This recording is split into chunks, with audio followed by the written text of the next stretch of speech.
Dahil nga po abandonado na po itong ospital na ito, ay sorry, parang meron akong nakita dito. Sorry.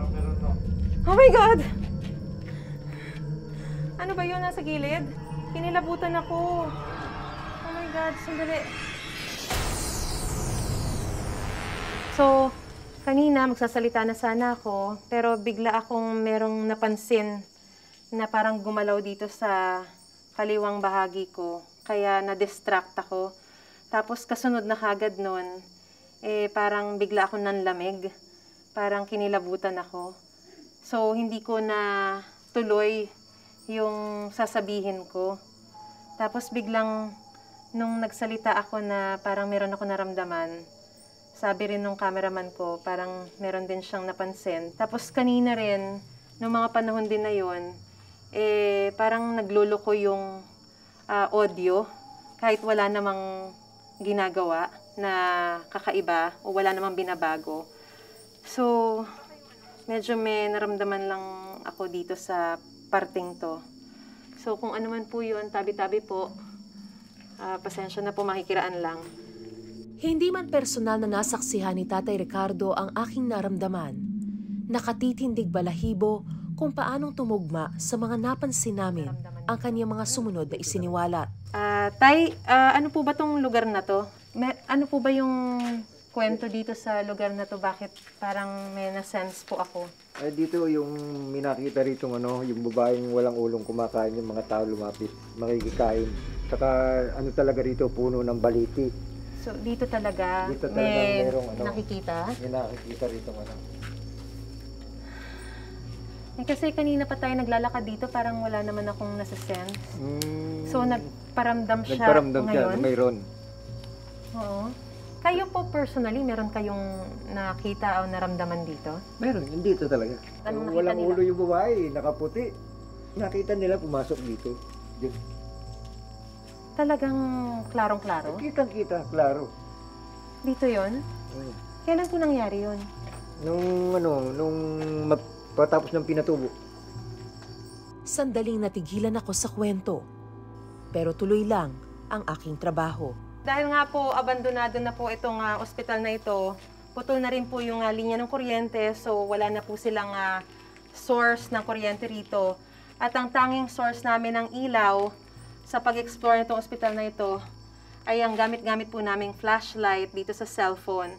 So bigyan ko lang po kayo ng idea kung gaano kadilim dito kapag pinatay ko itong flashlight ng aking cellphone. So, ayan po, sobrang dilim at talagang nakakatakot. Nakatayo ka lang naman, di ba? Pero mas nakapangingilabot pa pala ang susunod naming malalaman. Sa pagka maririnig. Naririnig kayo? Wala yan. Habang nire-review namin ang aming kuha, Puputol yung record. isa-isang lumabas ang mga bagay na di nakita ng aming mga mata.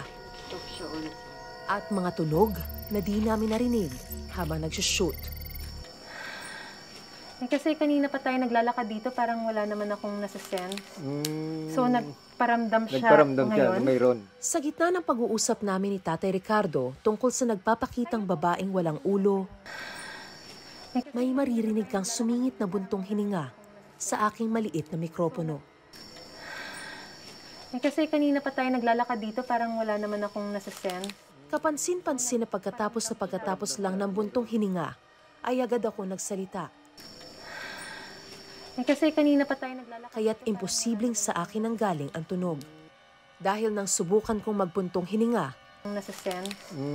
So, nagparamdam siya Nagparamdam siya, ngayon? mayroon. natural na titigil muna ako sandali bago makapagsalita muli. So, bigyan ko lang po kayo ng idea kung gaano kadilim dito kapag pinatay ko itong flashlight ng aking cellphone. Matapos kong tuluyang patayin ang tanging ilaw na nagbibigay liwanag sa amin,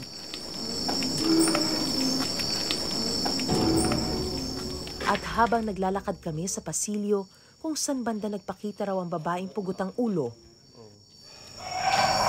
Dapat may flashlight ako? Hindi, mama. mayroon ding tunog ng babaeng tila umaawit habang nakasara ang mga labi.